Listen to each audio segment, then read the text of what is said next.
కళ్ళు కైపెక్కించే పోకళ్ళు కాటేస్తే కాదంటానా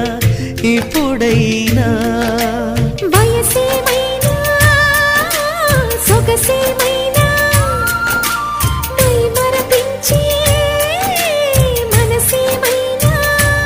నవ్వు నవరాత్రి నీ కోసం తీసుకువస్తున్నా మైనా ఏమైనావే మన్మథ మాసం అయినా